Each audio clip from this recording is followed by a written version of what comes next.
नमस्कार, आप सभी का स्वागत है। मैं हूं आपके साथ शिखा मेहरोत्रा। शुरुआत करते हैं बिहार झारखंड खबरों की।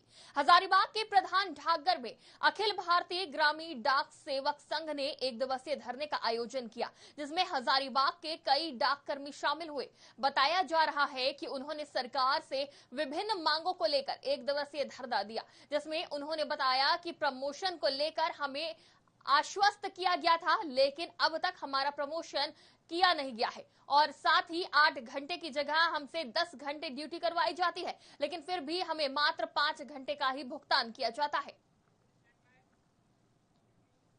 दुमका में पुलिस अधीक्षक और अनुमंडल पुलिस पदाधिकारी की अगुवाई में मिसलिया थाना क्षेत्र के मसलिया ब्लॉक एवं आश्रम मोड़ पर सड़क सुरक्षा जागरूकता अभियान चलाया गया और नुक्कड़ नाटक कर लोगों को ट्रैफिक नियम का पालन करने, हेलमेट पहनने और शराब पीकर वाहन न चलाने के बारे में बताया गया। वहीं इस दौरान पुलिस अधीक्षक ने जिले के आम जनता से सड़क के नियमों का पालन करने की अपील की। दुमका में हाईवा चोरी के मामले में हाईवा चालक ही चोर गिरोह का मुख्य सरगना निकला। वहीं इस मामले का खुलासा करते हुए पुलिस अधीक्षक पीतांबर सिंह खैरवार ने पूरे मामले में जानकारी दी और चालक सहित 3 अपराधियों को गिरफ्तार किया और साथ ही मामले में शामिल सभी आरोपियों की तलाश में जुटी। 9 तारीख के रात को विनोद प्रसाद भगत जो है उनका हाईवा सरस डंगाल शिकारीपाड़ा थाना क्षेत्र से चोरी हो गया, वैसा सूचना दिया गया तो तुरंत जो है उस पर एफआईआर दर्ज किया गया और एक टीम का गठन किया गया एसडीपीओ साहब के नेतृत्व में थाना प्रभारी, और वहां पर दरोगा है पंकज कुमार, मनोज करमाली और अन्य जो है उनका एक टीम बनाया गया कि इसका सफल उद्भेदन किया जाए। तो गंभीर मामला है, हाईवा बड़ा गाड़ी चोरी हो गया है। तो संदेह हुआ उसके ड्राइवर पर, तो ड्राइवर को खोज के फिर कड़ाई से पूछताछ किया गया तो अपना स्वीकार किया कि हम लोग हाईवा को जो है 2-3 लोग मिल के इसको खपाने के लिए, इसको कटिंग करने के लिए कहीं है। तो उसके निशानदेही से फिर रात में ही हम लोग जो है हाईवा को बरामद किए हैं। और भी एक तथ्य आया है कि इससे पहले भी एक बार जो है कि हाईवा का चोरी हुआ था 5वां महीना में, उसमें भी जो है इन लोग का संलिप्तता आया है, स्वीकार किया है।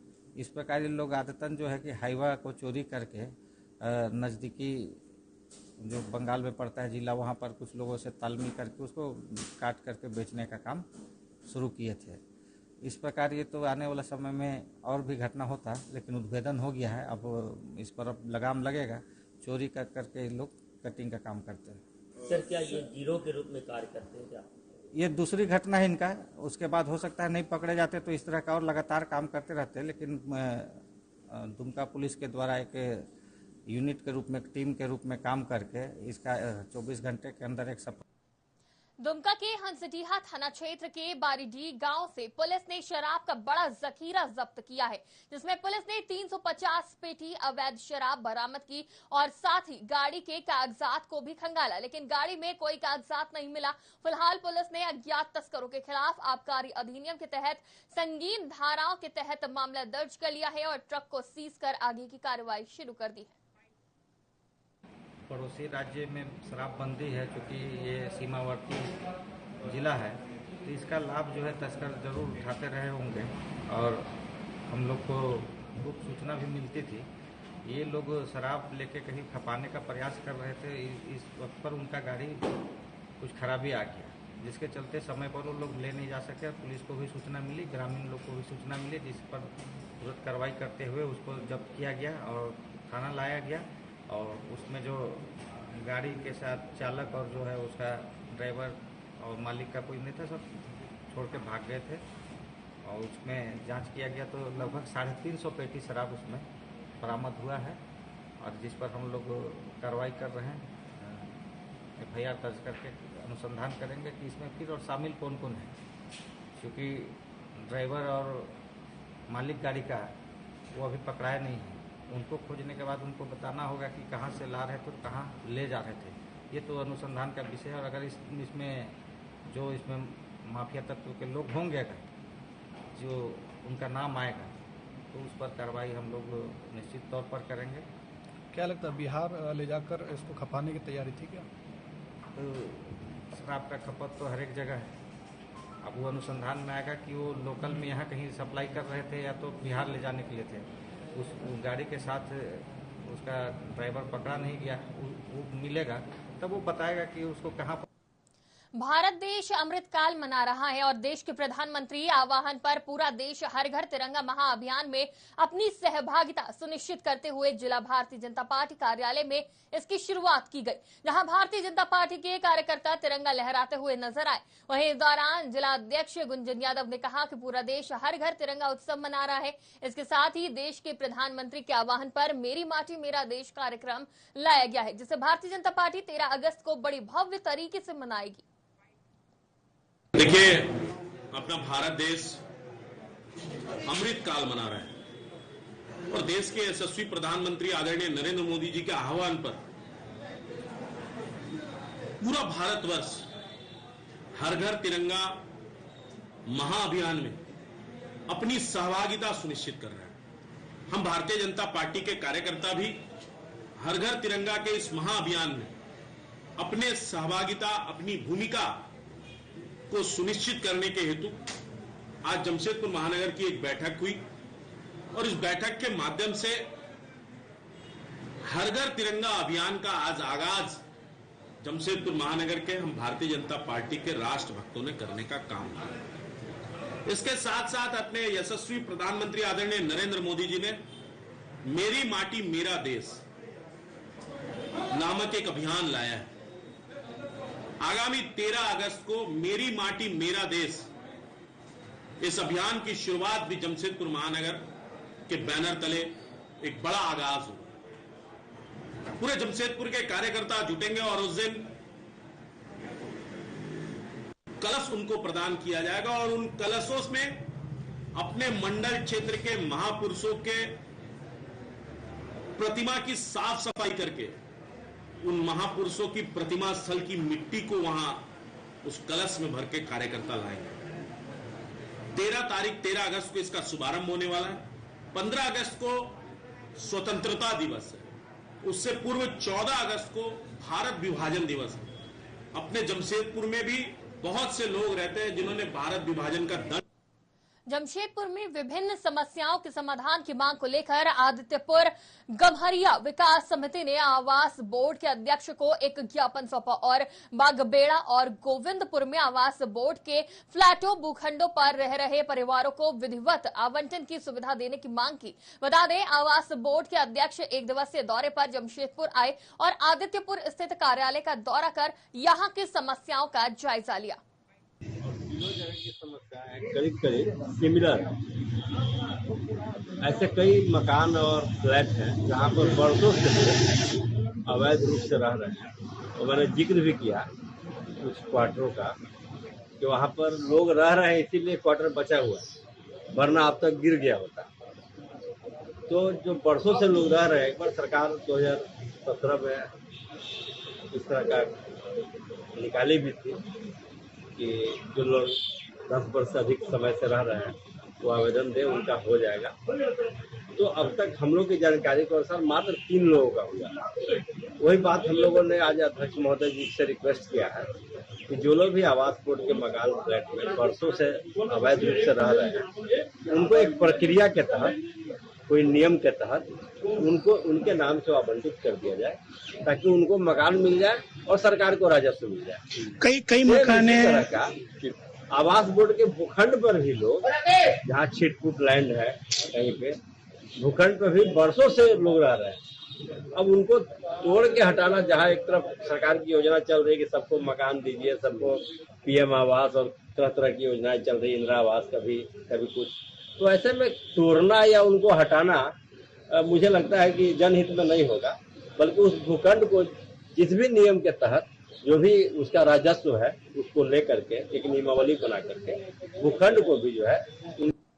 जमशेदपुर के जुगसलाई और बागबेड़ा के लोगों ने संयुक्त रूप से उपायुक्त कार्यालय पहुंचकर उपायुक्त से जुगसलाई यातायात की शिकायत की और साथ ही आम लोगों को हो रही परेशानियों से उपायुक्त को अवगत कराया। वहीं जानकारी देते हुए स्थानीय लोगों ने बताया कि नए ओवरब्रिज का निर्माण किया गया, जिसके बाद लोगों से चेकिंग के नाम पर अवैध रूप से वसूली की जा रही है और साथ ही जुगसलाई थाना क्षेत्र की यातायात पुलिस पर बेवजह लोगों को परेशान करने का आरोप भी लगाया। जुगसलाई क्षेत्र के तमाम और बागबेड़ा क्षेत्र के आम नागरिकों की तरफ से हम लोग आए हुए हैं कि जुगसलाई में ट्रैफिक पुलिस की बर्बरता और अवैध वसूली के खिलाफ में काफ़ी आक्रोश है लोगों में, क्योंकि जुगसलाई में जो रेलवे ओवरब्रिज जो बना था वो जुगसलाई और बागबेड़ा क्षेत्र के नागरिकों की सहूलत के लिए बना था कि ताकि बाधित रहित आवागमन आराम से हो सके, लेकिन वहाँ पर अवैध ट्रैफिक पॉइंट बना करके और हेलमेट और कागज के जांच के नाम में वहाँ वसूली की जा रही है, जबकि उसके कुछ ही दूर पे मुख्य मार्ग में यातायात ट्रैफिक थाना है, वहाँ प्रतिदिन जांच होती है। जांच होने के बाद फिर पुलिस के पास जांच करना कोई औचित्य नहीं है, लेकिन वहाँ जांच सिर्फ इसलिए किया जाता है क्योंकि आम नागरिक का मजदूरों से हेलमेट और पेपर के नाम से। जमशेदपुर में कांग्रेस पार्टी के नगर कमेटी ने पूर्व सांसद डॉक्टर अजय कुमार का जन्मदिन मनाया और साथ ही इस दौरान गरीबों और जरूरतमंदों को भोजन कराया। वहीं इस दौरान रक्तदान शिविर का भी आयोजन किया गया, जहां भारी संख्या में लोगों ने भोजन का पैकेट लिया और रक्तदान शिविर में भाग लिया। ये हमारे अभिभावक झारखंड के सबसे लोकप्रिय नेता, जन जन के नेता, युवाओं के आदर्श, पूर्व सांसद, पूर्व आईपीएस ऑफिसर, 3 राज्य के प्रभारी आदरणीय डॉक्टर अजय कुमार जी का जन्म दिवस है। उनके जन्म दिवस को हम एक पर्व की तरह मना रहे हैं। डॉक्टर अजय कुमार हमेशा युवाओं के आदर्श रहे। उन्होंने, जब वो एसपी थे जमशेदपुर के, उन्होंने जमशेदपुर को से क्राइम मुक्त कराया। आज वो हमेशा युवाओं को रोजगार की तरफ बात करते हैं, उनकी शिक्षा की बातें करते हैं। उनके जन्म दिवस के उपलक्ष्य पर हमारी कमेटी, नगर कमेटी के द्वारा छाया नगर में कुछ जरूरतमंद लोगों के बीच भोजन का वितरण किया गया। साथ ही साथ धतकीडी ब्लड बैंक में ब्लड डोनेशन कैंप भी लगाया गया है। उस ब्लड डोनेशन कैंप में जमशेदपुर के काफ़ी युवाओं बढ़ चढ़कर हिस्सा ले रहे हैं और हमारे आदरणीय डॉक्टर अजय कुमार को स्वस्थ रहने का आशीर्वाद दे रहे हैं और जमशेदपुर की जनता यह प्रण भी ले रही है कि इस बार 2024 के चुनाव में डॉक्टर अजय कुमार सर को जमशेदपुर का सांसद बना। जमशेदपुर में टेंट के अधीन सिद्धगोड़ा डिपो में कार्यरत मजदूरों को पिछले 2 माह का वेतन नहीं मिला है, जिसकी वजह से लगभग सैकड़ों मजदूरों के समक्ष भुखमरी की समस्या उत्पन्न हो गई है। जिसके बाद मजदूरों ने अपनी समस्या को लेकर उपायुक्त कार्यालय पहुंचे और उपायुक्त से जल्द समस्या में हस्तक्षेप कर निस्तारण की मांग की। इतना साल से हम लोग काम कर रहे हैं, कभी पेमेंट के लिए रोए नहीं है। अभी 16 महीना हो रहा है, अशोक मंडल टेंडर ले उसका चेंज होकर 16 महीना हो रहा है।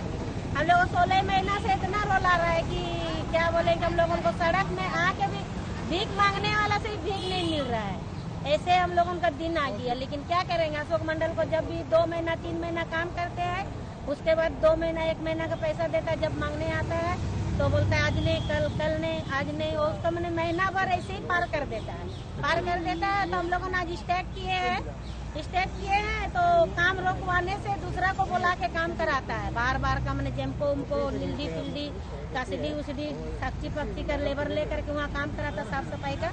हम लोग जब मना करते तो गुंडा पार्टी लेके आता था। बोले ये लोग टीएन इंटरप्राइजेज में काम करते हैं, जिसको में जो साफ सफाई किया जाता है उसके मजदूर हैं और आज 2 महीना से इनको पेमेंट नहीं मिला है। ऐसा स्थिति है कि इनके परिवार सड़क पर आ गया है। इनके लिए, इनके बच्चों के लिए आज रोटी नहीं जुट रहा है। ये लोग रो रहे हैं और डीसी साहब से निवेदन कर रहे हैं कि जो ठेकेदार है उसको अविलंब उस पर कार्रवाई होना चाहिए और इनका पेमेंट इनको भुगतान किया जाना चाहिए। ये लोग कहाँ काम करते हैं? ये लोग जिसको में काम करते हैं, सिद्धगोड़ा में जो आपका टीए इंटरप्राइजेज कंपनी है उसके अंडर में लोग काम कर रहे हैं। कुल कितने मजदूर है इस तरह से?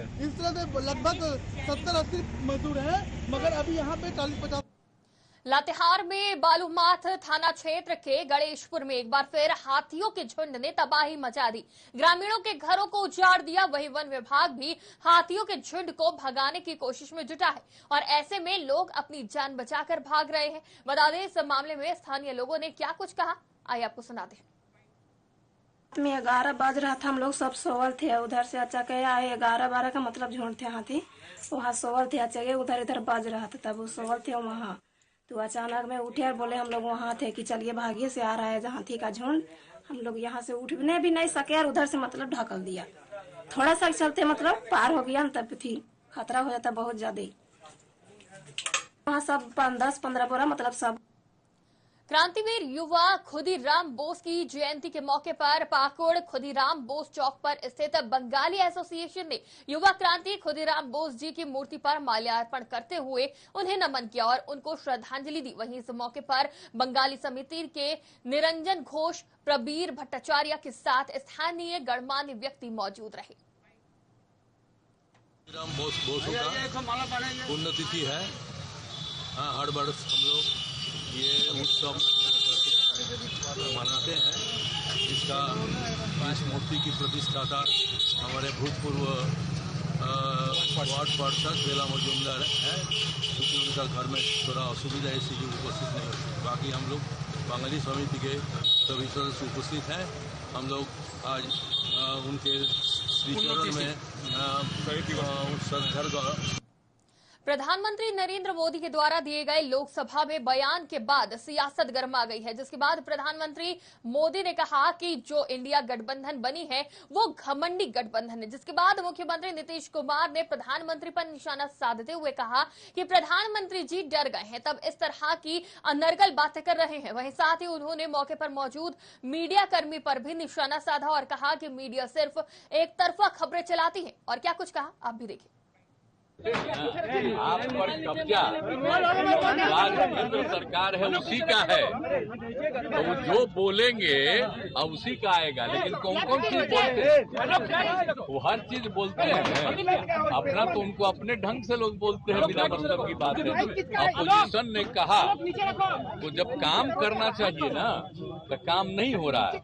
जहाँ घटनाएं घट गई तो उसी के बारे में भी कोई बयान नहीं। हाउस चलता है, बाहर घूमते रहते हैं, तो ये सब पहले होता था जी। हम लोग थे जब तक एमपी थे और सरकार में भी थे, अटल जी के सरकार में थे या उसके पहले भी सरकार में थे। अब आप समझिए उस समय सब लोग रहते थे, अब अभी लोग नहीं रहते हैं, अपना कुछ बोलते रहते हैं। तो हमको देखिए, आप चूंकि एक बात हम खाली कह देते हैं, हम आप लोगों को हाथ जोड़ करके कह देते हैं कि अब जो है एक तरफा ही कुछ छपते रहता है। अब और लोग जो बोला उसका खबर नहीं आता है, और दिन भर छपता है कि वो क्या बोल रहे हैं, तब उसको देखने की क्या जरूरत है। अब तो हम देखना घटा दिए, तो इसलिए कोई मतलब नहीं। और ये अधिकार है, विपक्ष का अधिकार है किसी बात को रखना, तो उसको रख रहे हैं, तो उनको दे। तो अब तो उनको परेशानी है ही न जी। अब इतनी पार्टियां एकजुट हो रही है, यही पटना से शुरू होकर के अब जानते हैं तीसरा भी अब होने वाला है। तो ये सब होने के बाद सब एकजुट होंगे और मिल करके, और जो कुछ भी होगा कि आगे क्या होना चाहिए, किस तरह से इस देश के विकास के लिए काम होना चाहिए, सारी बातें तय करके किया जाएगा। हम इंडिया गठबंधन और कौन कहाँ से लड़ेंगे वो सब तय हो जाएगा। अब तो मीटिंग चल रही है, शुरू हो गई है, तो इसीलिए हम कह रहे हैं कि ये सब चूंकि हो रहा है तो परेशान। बिहार के डिप्टी सीएम तेजस्वी यादव ने प्रधानमंत्री नरेंद्र मोदी पर मणिपुर हिंसा मामले को लेकर करारा प्रहार किया और उन्होंने कहा कि प्रधानमंत्री नरेंद्र मोदी को मणिपुर हिंसा मामले पर जवाब देना चाहिए, लेकिन प्रधानमंत्री विपक्ष पर निशाना साधते नजर आ रहे हैं। वहीं तेजस्वी यादव ने कहा कि विपक्षी एकता का कदम आगे बढ़ते जा रहा है, जिसकी वजह से प्रधानमंत्री नरेंद्र मोदी और भाजपा घबरा गई है और घबराहट में गलत बयानबाजी कर रही है। और क्या कुछ कहा, आप भी सुनिए। ये सब लोगों को, पूरे देश के लोगों को निराशा हुई है। कहा कि प्रधानमंत्री जी कुछ ये है सही बात करेंगे केवल जो है विपक्ष निशाना साधने से और कोई बात जो है पल्ले नहीं पड़ा। देश हित में जिस प्रकार से बातें बतानी चाहिए थी, जो कदम उनकी सरकार को जो उठाना चाहिए था मणिपुर को लेकर के, थोड़ा सा नीचे करो जो है उस हिसाब से उन्होंने कही नहीं जी। और इस तरह की बातें पे लगा दोगे अगर विपक्ष को बोल रहे हैं घमंडिया या कोई अलग अलग शब्द, तो आप समझ सकते हैं कि ये लोग घबराए हुए लोग, डरे हुए लोग। और जब से ये गठबंधन बना है, पीटीए ऊपर करो, पीटीए ऊपर करो, हल्ला की जा रहे हो की एकता हुई है, जिसकी कवायद माननीय नीतीश कुमार जी, लालू जी ने पूरे तौर पे जो है शुरुआत की, जैसा बिहार में किया वैसे देश में हम लोग करते हैं। तो ये लोग डरे हुए, नतीजा वही होना है जो बिहार में हुआ, वही देश में होना है। तो 28 ये घबराहट की जो है आप कह सकते हैं, उनका पूरा बॉडी लैंग्वेज भी पहले से जो है बदला हुआ नजर आ रहा है। नीचे करो। महागठबंधन सरकार का 1 साल पूरा होने पर बिहार सरकार के मंत्री मदन सहनी ने कहा कि इस 1 साल के कार्यकाल में लाखों लोगों को नौकरियां दी गई और सरकार ने राज्य के लोगों को जो भरोसा दिलाया था उस पर खड़ा उतरने का काम किया गया है। वहीं साथ ही इस दौरान उन्होंने मणिपुर हिंसा को लेकर केंद्र सरकार पर भी जमकर निशाना साधा। इसी 1 साल के दरमियान लाखों लोगों को नौकरी भी दिया गया है, जो बिहार सरकार ने भरोसा दिलाया था राज्य के लोगों को, खास करके युवाओं को, उस पर खरा उतर रही है और लाखों लोगों को नौकरी दे रही है। शिक्षक की बहाली हो रही है, पुलिस विभाग में बहाली हो रही है, हजारों महिलाओं को पुलिस विभाग में नौकरी मिली है, अन्य सभी विभाग में नौकरी मिल रहा है। और 2 काम जो सबसे महत्वपूर्ण हुआ है, बड़े बड़े प्रोजेक्ट पूरे किए गए हैं बिहार के अंदर में, लेकिन जो 2 काम खास करके जो जातीय आधारित गणना था उसका काम पूरा लगभग हो चुका है और इसको भी जो लटकाने का काम किया गया भारतीय जनता पार्टी के द्वारा न्यायालय में अपने आदमी को खड़ा करके, वह बात भी राज्य के सभी लोग अवगत हैं इस मामले में। दूसरा जो नगर निकाय चुनाव में भी उन्होंने न्यायालय का आर ले करके और उसका दरवाजा खटखटा करके उसको भी रोकने का प्रयास किया, लेकिन राज्य सरकार और माननीय मुख्यमंत्री जी हमेशा से जो अति पिछड़ा है, दलित है, पिछड़ा है, उनके आरक्षण के पक्षधर रहे हैं। और पंचायत चुनाव हो या नगर निगम चुनाव हो, दोनों जगह इन्होंने आरक्षण दिया है, अति पिछड़ों को भी दिया है, महिलाओं को भी दिया है और उनके आरक्षण के बिना इन्होंने चुनाव नहीं कराया। और जो ट्रिपल टेस्ट के आधार पर चुनाव होना था उसके आधार पर इन्होंने अति पिछड़ा आयोग का। जन अधिकार पार्टी के प्रमुख पप्पू यादव ने बिजली की समस्या को लेकर सरकार के खिलाफ मोर्चा खोलने का ऐलान किया है और कहा कि आगामी 12 अगस्त से जोरदार आंदोलन किया जाएगा। और साथ ही कहा कि कटिहार में बीते दिन बारसोई में जो घटना हुई है वो काफी दुखद है, लेकिन उसमें निर्दोष लोगों को फंसाया जा रहा है। इस कारण उन्होंने बारसोई में 12 अगस्त को जनसभा का आयोजन करने का ऐलान किया। और साथ ही पप्पू यादव ने बिजली विभाग और सरकार पर भी गंभीर आरोप लगाए।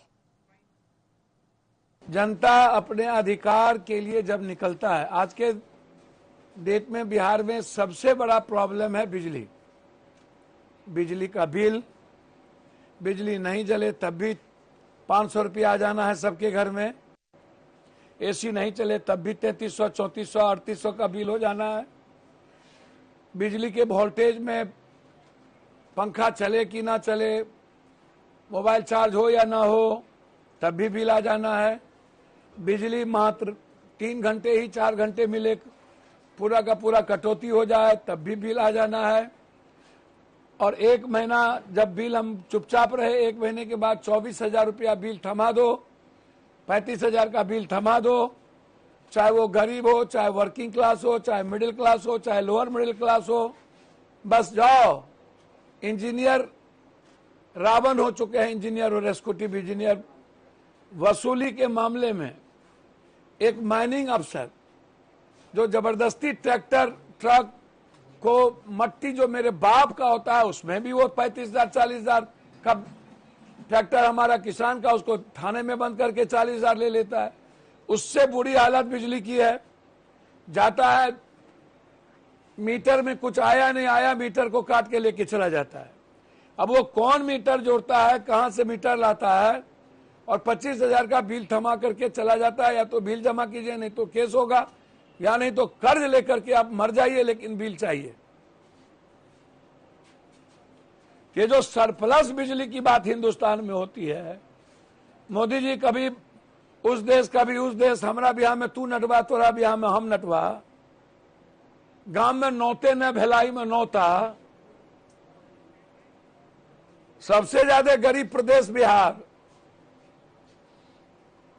और लगातार हम बिजली की आत्मनिर्भरता की। पटना में महागठबंधन की सरकार बने हुए 1 साल का वक्त बीत गया है, जिसके बाद भी भाजपा लगातार सरकार को घेर रही है। बता दें, बीजेपी के प्रदेश अध्यक्ष सम्राट चौधरी ने सीएम नीतीश कुमार पर निशाना साधते हुए कहा कि महागठबंधन सरकार की पुण्यतिथि सुशासन की पुण्यतिथि है, और साथ ही कहा कि जिले के शहीद स्मारक से निकलकर हम लोग जिले के डीएम को ज्ञापन सौंपेंगे और सरकार के खिलाफ जोरदार प्रदर्शन करेंगे। फ्रिज गिरा, आज तक एफआईआर दर्ज नहीं हुआ। कोर्ट में इन लोगों ने लिखवा कर दिलवाया कि एजेंसी अपने संसाधन के पैसे से वो पुल फिर से निर्माण कराएगा। कई परिवारों के जान चले गए, वहां जो नाइट गार्ड था उसकी हत्या हुई, लेकिन नीतीश कुमार जी ने कोई कार्रवाई नहीं किया। और ये ईपीसी मोड पर ये पूरा काम था साथियों। डिजाइन भी तय करना था, वो काम करना था उसी एजेंसी को। ईपीसी मोड में यही होता है, और कोई कार्रवाई नहीं हो रही। ये पूरी तरह घोटाला है, क्योंकि मैंने सीधा आरोप लगाया था कि जिस दिन इस मोड का सैंक्शन किया जा रहा था, स्वीकृति किया जा रहा था, उस दिन बिहार के मुख्यमंत्री नीतीश कुमार थे और पथ निर्माण मंत्री भी नीतीश कुमार थे। ये सारे पुल का हिसाब नीतीश कुमार के खिलाफ होना चाहिए और एफआईआर दर्ज होना चाहिए। और नीतीश कुमार जी ने कोई भी जांच कराने से इनकार कर दिया। जब ठेकेदार बहाल हो रहे थे तो कल एक नेता नहीं दिल्ली में बोल रहे थे कि बिहार में कोई फर्क नहीं पड़ने वाला है। उनके कहने से कोई वोट बदलने वाला है क्या? उनको चिंता कौन है बिहार में? एक राजनीतिक कार्यकर्ता भी होते तो चिंता करता। आए दिन ट्रेनों की लेट लतीफी से तंग आकर चक्रधरपुर टाटा मेमो पैसेंजर के यात्रियों ने सरायकेला के गम्हरिया थाना के पास रेल रोक दी, जिसकी वजह से हावड़ा मुंबई रेल मार्ग 3 घंटे तक बाधित रहा। वहीं इस दौरान भारी संख्या में ट्रेन से उतरकर यात्री रेलवे इंजन के सामने जमा हो गए और रेलवे ट्रैक को जाम कर दिया। वहीं यात्रियों ने कहा कि प्रतिदिन सैकड़ों की संख्या में मजदूर ट्रेन से आकर आदित्यपुर औद्योगिक क्षेत्र स्थित विभिन्न कंपनियों में काम करते हैं, लेकिन रोजाना ट्रेन की लेट लतीफी होने की वजह से मजदूर समय पर अपने औद्योगिक प्रतिष्ठान नहीं पहुंच पाते, जिसका खामियाजा उन्हें भुगतना पड़ता है। करीब हो गया आपका 8:30 बजे से 8:30-9 बजे से। अरे रोज का सर आदत हो गया है, रोज इसका आगे 2-4 मालगाड़ी छोड़ दिया जाता है, रोज देरी हो जाता है ड्यूटी के लिए। हम लोग का टाइम टेबल ड्यूटी नागा हो जाता है, रोज कमाने खाने वाला आदमी हम लोग। देरी होगा तो रोजी रोटी ड्यूटी नागा होगा, पेमेंट सैलरी कम आएगा, सब चीज देखना है। एक ही एक सहारा है ट्रेन आना जाना, इधर से जाने। सरायकेला के खरसावा जिले के कपाली ओपे पुलिस ने बीते कुछ दिनों पहले हुए चाकूबाजी मामले में आरोपी को गिरफ्तार कर जेल भेज दिया। पुलिस ने अरशद की निशानदेही पर घटना में प्रयुक्त चाकू भी बरामद किया है। वहीं इस मामले में जानकारी देते हुए एएसआई जफ्फिकार अली ने पूरे मामले की जानकारी देते हुए क्या कुछ कहा, आप भी सुनिए। एक चाकू मारने के संबंध में अंबिका उरांव के द्वारा थाना में आवेदन दिया गया था, जिसको अनुसंधान भार मुझे सौंपा गया है।